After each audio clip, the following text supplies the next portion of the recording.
sampahmu, masalahmu. Di tengah-tengah kehidupan kita yang tenang-tenang saja, ada masalah yang diam-diam menjadi ancaman. Sebuah masalah yang terus berkembang tanpa terkendali. Iya, sampah. Setiap tahunnya ada jutaan ton sampah yang dihasilkan. Pernahkah kamu bertanya-tanya apa yang terjadi jika sampah itu tidak dikelola? Di Indonesia, dari sekian sampah yang ada, tidak lebih dari separuh yang dapat ditangani.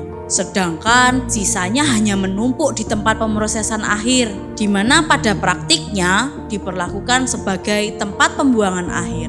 Ini belum termasuk yang dibuang di sungai, laut, atau berakhir di pembakaran terbuka. Sampah-sampah yang dibuang di sungai jumlahnya lebih banyak daripada hewan-hewan yang menghuni sungai tersebut.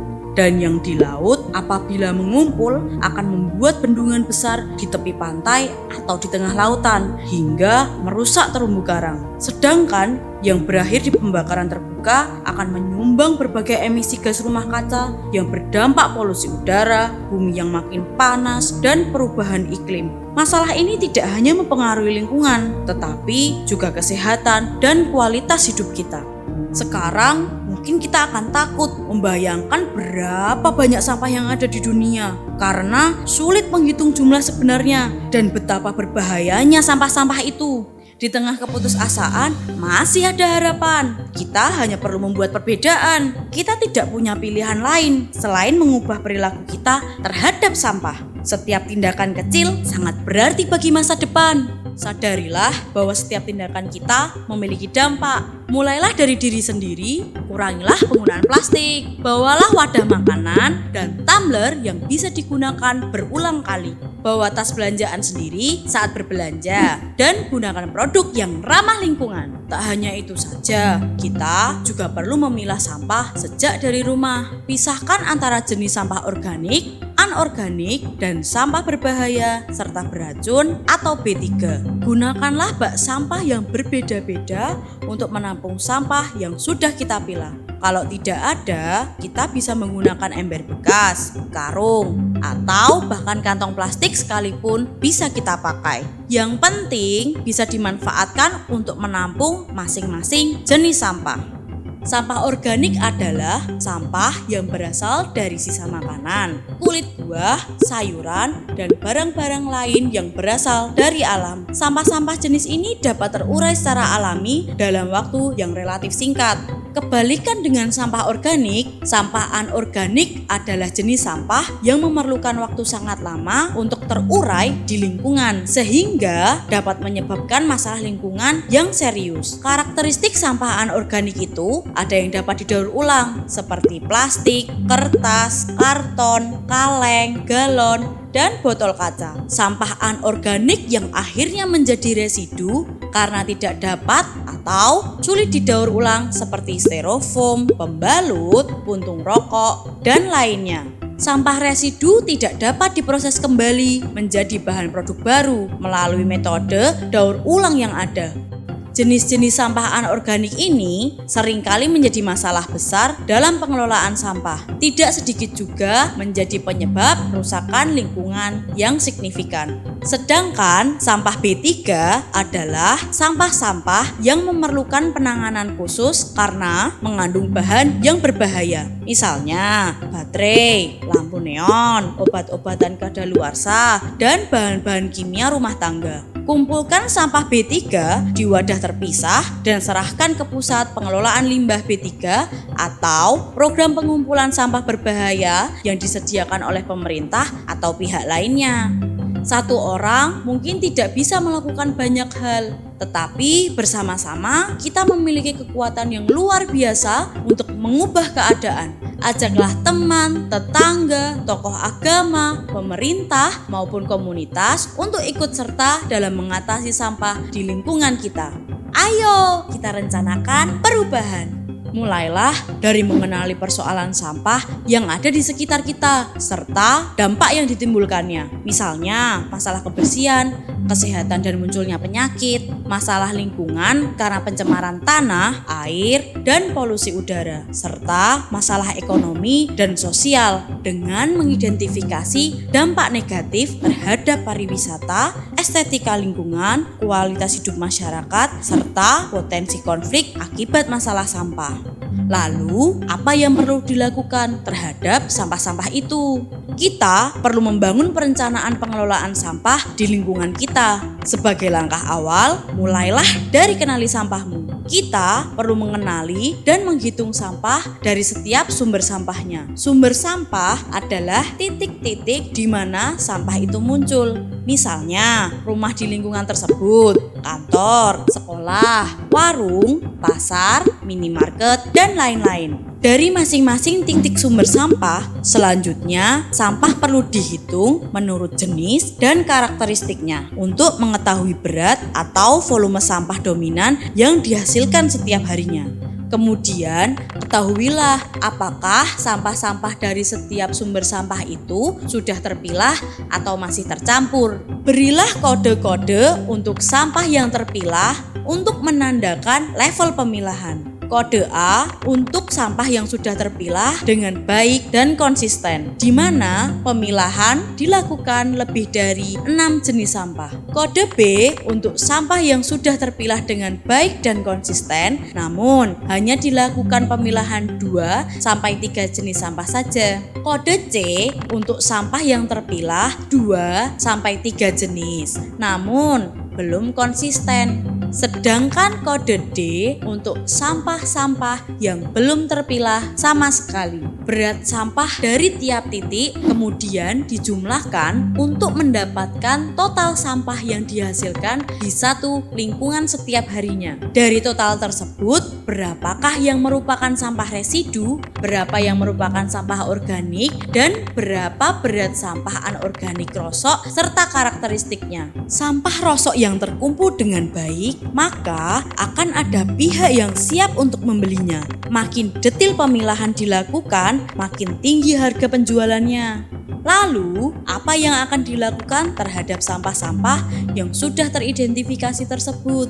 Lanjutkanlah dengan menentukan tindakan pemanfaatan dan pengolahan sampah yang sudah dipilah. Langkah ini merupakan gambaran rencana ke depan yang dilakukan terhadap sampah-sampah tersebut. Mulai dari memetakan pilihan pengelolaan serta tindakan apa yang harus dilakukan terhadap sampah yang sudah terklasifikasi dan diketahui kuantitasnya.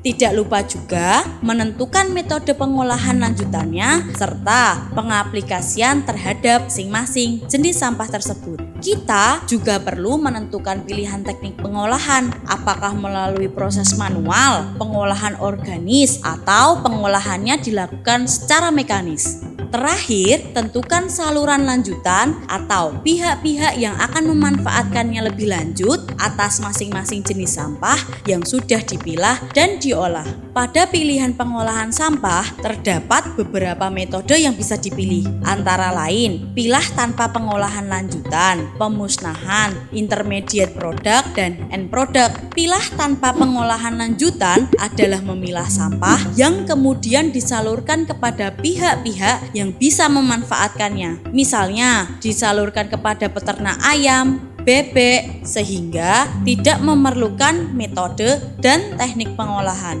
Pemusnahan adalah memusnahkan sampah-sampah residu yang tidak dapat diolah. Kita bisa memilih untuk membakarnya atau membuangnya di tempat pembuangan akhir. Namun, ketika mengambil pilihan membakar, maka diperlukan alat khusus, yaitu insenerator, sehingga tidak menimbulkan asap hitam yang mencemari lingkungan. Intermediate product adalah sampah-sampah yang bisa dirosokkan atau barang-barang yang bisa dijual ke pengepul. Oleh pengepul, barang-barang tersebut akan dijual lagi kepada industri pengolahan yang nantinya menjadi produk baru. Sedangkan end product merupakan sampah-sampah yang hasil akhirnya bisa langsung dimanfaatkan. Misalnya plastik-plastik yang diolah menjadi tas atau barang-barang kerajinan lainnya yang kemudian bisa langsung dimanfaatkan. Pemilahan sampah itu bukan tanpa alasan. Dengan melakukan pemilahan sampah, kita sudah mengurangi hingga 80% jumlah sampah. Hanya sekitar 20% yang merupakan sampah yang tidak bisa dimanfaatkan. Industri pengolahan juga akan berkembang baik jika menerima sampah dalam kondisi terpilah. Bayangkan berapa jumlah sampah yang berkurang jika kita melakukan pemilahan sejak dari lingkungan kita. Ini adalah kontribusi yang sangat besar, bukan hanya dalam hubungan antar manusia, tetapi juga bagaimana kita merawat bumi kita. Sampah adalah petualang tangguh. Dia akan melewati rantai pasok perjalanan pengelolaan, mulai dari sisi hulu yang merupakan sumber dari mana sampah berasal, lalu melewati sisi tengah yang merupakan titik-titik pengumpulan dan pengangkutan. Kemudian berakhir di sisi hilir di mana sampah itu akan berakhir. Rantai perjalanan sampah itu disebut sebagai rantai pasok pengelolaan sampah. Petualangan sampah akan berjalan dengan mulus jika kita bisa mengidentifikasi aktivitas utama dan aktor-aktor yang berperan di setiap sisi, baik di hulu, tengah, maupun hilir. Siapa saja yang berperan dan apa saja yang dilakukan di tiap lininya. Tidak hanya itu, berbagai resiko pasti akan ditemui, baik itu tantangan maupun hambatan yang akan mengganggu perjalanan pengelolaan sampah. Langkah yang perlu dilakukan adalah mengenali potensi resiko sejak dari awal, agar kita bisa merancang strategi atau tindakan yang perlu dilakukan untuk meminimalisir, mengurangi, atau menghindarinya. Resiko-resiko tersebut perlu dikelola agar kendala sistemik rantai pengelolaan sampah bisa dihindari, serta memaksimalkan setiap pihak untuk mengambil peran lebih optimal, dan bahkan dapat mendorong peningkatan kinerja pengelolaan sampah secara keseluruhan. Pentingnya manajemen resiko adalah untuk memelihara kesinambungan dalam rantai pasok pengelolaan sampah. Jika tidak dikelola, maka akan memutus seluruh alur rantai pasok dan akan memberikan ancaman terhadap biaya, kerugian, dan lain sebagainya. Misalnya, aktor yang berperan dalam pemilahan sampah tidak berjalan dengan lancar, maka alur selanjutnya akan terhenti atau bahkan keseluruhan proses otomatis tidak akan berjalan.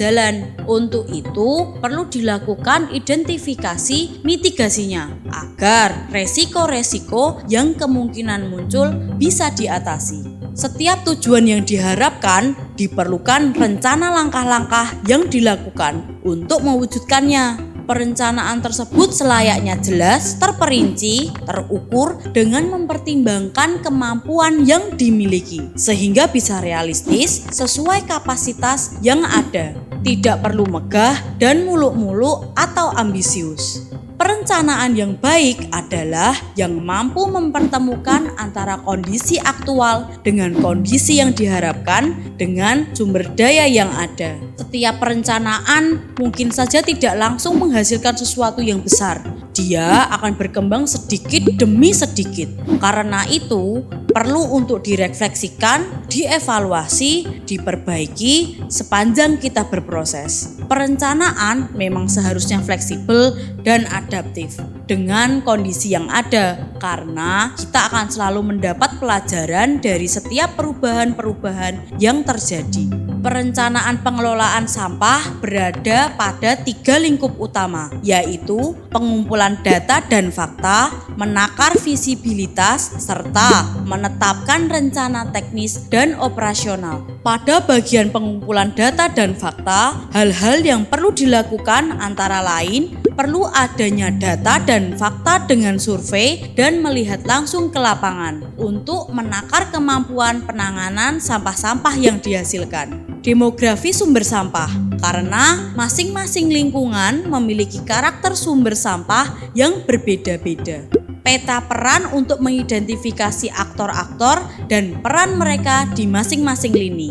Kebijakan penting terutama ketika akan melakukan pengolahan sampah untuk menjamin apa yang dilakukan lebih mudah dijalankan. Pada bagian visibilitas atau kelayakan yang perlu didetilkan antara lain apa yang akan dikerjakan, apakah hanya pemilahan, komposting, atau penampungan barang-barang rosok yang kemudian bisa dijual.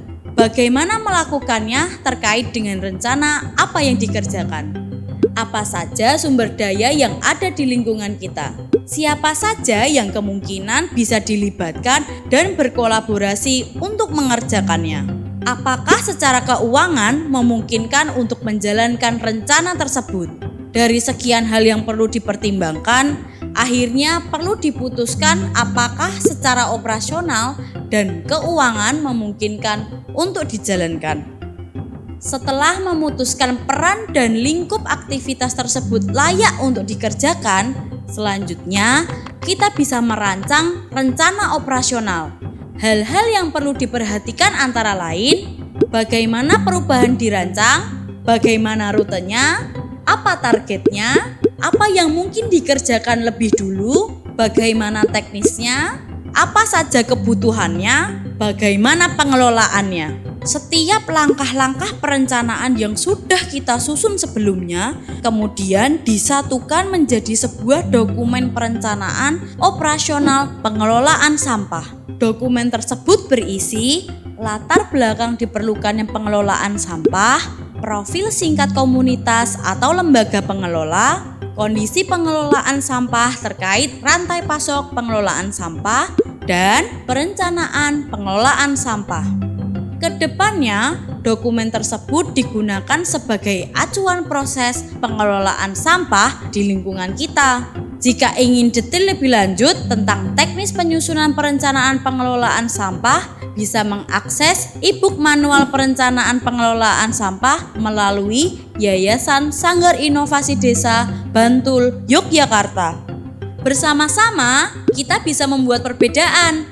Saatnya mengambil sikap melawan masalah sampah serta menciptakan masa depan yang lebih bersih dan cerah bagi generasi mendatang. Kelola sampah sejak dari lingkungan kita sendiri.